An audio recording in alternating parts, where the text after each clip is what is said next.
was all my fault. Oh, Harriet, can you ever forgive me? There is nothing to forgive. Dear, dear Miss Woodhouse, I have nothing to complain of. I could never have deserved such a man as Mr. Elton. No, indeed, for now I believe he does not deserve you. I'm heartily ashamed of myself, and I'm determined to mend my ways. Oh, Miss Woodhouse, I am sure no one would ever blame you. Well, if you forgive me, then I'm not entirely cast down. I was on my way to Ford's. Would you like to walk there with me? Yes. Miss Woodhouse! Oh, Lord, Miss Bates. Forgive me, I could not help but see you. Jane is here. Yes, she arrived this morning. Mother and I would take it so kindly if you would step up, Miss Woodhouse. Miss Smith, too, if you would, Miss Smith. Well, that is very kind, but... Thank you, Miss Bates, but we cannot stay long. Jane will be beside herself with joy. I doubt it. Mrs. Goddard told me that Miss Fairfax is to stay in Highbury with her aunt till summer. What is she like, Miss Woodhouse? Jane Fairfax is a penniless orphan who has been brought up in some style by Colonel Campbell as a companion to his daughter. But now the daughter's married, and so Jane must find employment. Everyone speaks highly of her. I wish her well, but I'm sick of the very name of her. Oh, Miss Woodhouse. Yes, it was such a surprise because we thought Colonel Campbell would need the carriage himself. And, you know, he would never send dear Jane post. But as it turned out, they all went off to Ireland 2 days early. Indeed. Are the whole family gone, Miss Fairfax? Yes, they are in... Ballycraig, you know, a very beautiful place, I fancy. Miss Campbell is married to Mr. Dixon now, and so, of course, I should call her Mrs. Dixon, but I always forget. We should call Miss Campbell Mrs. Dixon now, Mother, should we not? She's only a very little deaf, you know. She always hears what Jane says, but then Jane always speaks so distinct. Yes, Mr. Dixon always thought so very highly of Jane, but in the end, you know, I believe they are very happy and both very fond of Jane. We thought you would accompany them to Ireland. Jane has heard so much about the beauty of the place, from Mr. Dixon, I mean, and because Jane used very often to be walking out with them, he is a most amiable, charming young man, I believe. Jane was quite longing to go to Ireland from his account of things. But you did not go with them after all? I thought it better I should not. I shall have to earn my bread sooner or later, and so resolved that the sooner I made up my mind, the less pain I should inflict or endure. Mr. and Mrs. Dixon must have been very disappointed.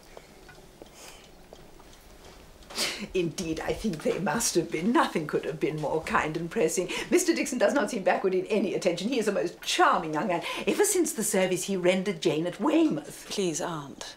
No, you will not mind my telling it to Miss Woodhouse and Miss Smith.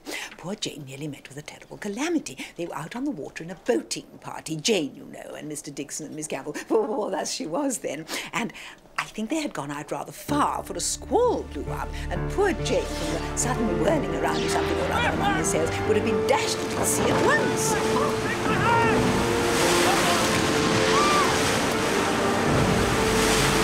careful!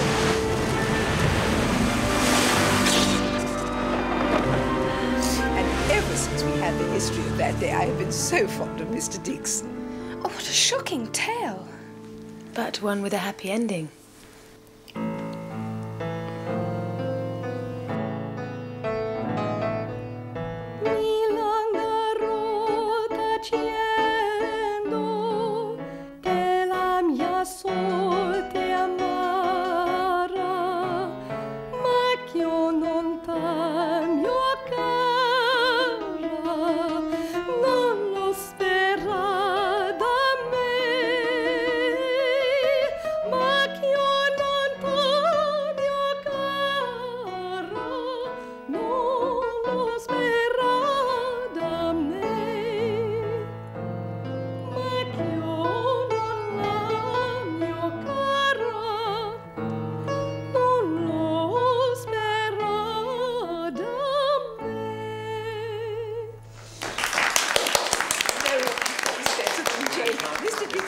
That even his fiancée was Jane's equal. My voice is tired. She does play and sing infuriatingly well. So beautiful. I've rarely heard anything to equal her.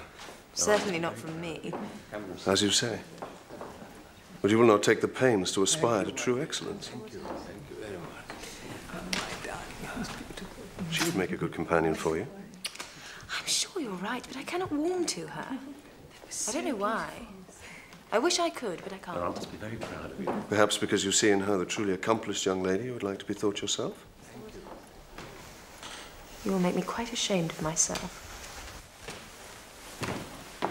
Did you enjoy the music, Mrs. Bates? She's only a very little deaf, you know. Beautifully song. played. Did not you think so, Miss Woodhouse? Oh, yes. Well done. Mrs. Weston tells me Mr. Frank Churchill was in Weymouth. Would he have been there at the same time as you? Yes, I think he was for some of the time. And were you acquainted with him? Did you have any conversation? We were a little acquainted, yes. I have to tell you, he is a young gentleman in whom I have the keenest interest. You know, he is Mr. Weston's son, and we expect a visit from him very soon. We've never seen him in Highbury. Tell me, what is he really like? Is he handsome? I believe he's reckoned to be a very fine young man. And is he agreeable? He is generally thought so. But what did you think of him? When one's in company all the time at such a place as Weymouth, it is difficult to form a just impression. I think everybody found his manners pleasing.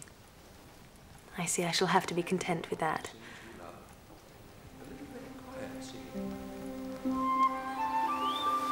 And all this is Mr. Knightley's? Of course. There is Donwell Abbey, and all these farms belong to the Donwell estate, and everyone who lives here is a tenant of Mr. Knightley's, or his servant. I should never have thought that one man could own so much. The sparrows and the skylarks don't belong to Mr. Knightley, do they? Perhaps not, but the woodcock and the pheasant certainly do. Drive on.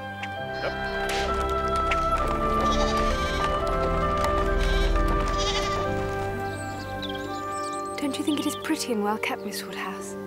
Very well kept. Dear.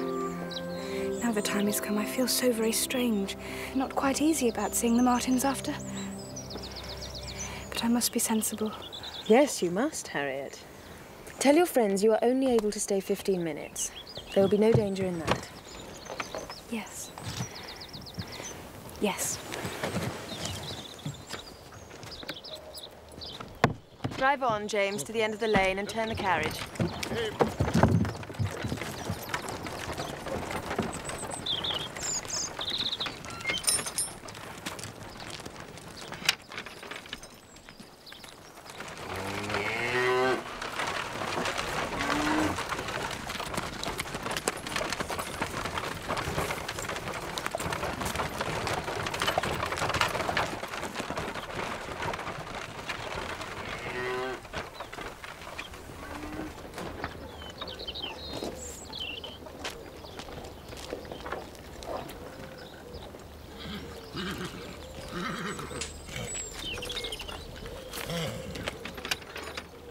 It was not quite comfortable at first, but then Mrs. Martin said she thought I'd grown since the summer, and we went to see the marks on the wainscot where Mr. Martin had measured us all, and they measured me again, and Mrs. Martin said she thought I'd grown a good ½ inch. And we were all beginning to be like ourselves again. And just at the end, what do you think? Mr. Martin himself came in. And what then? Oh, nothing. He excused himself for being dirty and went away to wash himself. And then it was time for me to come away.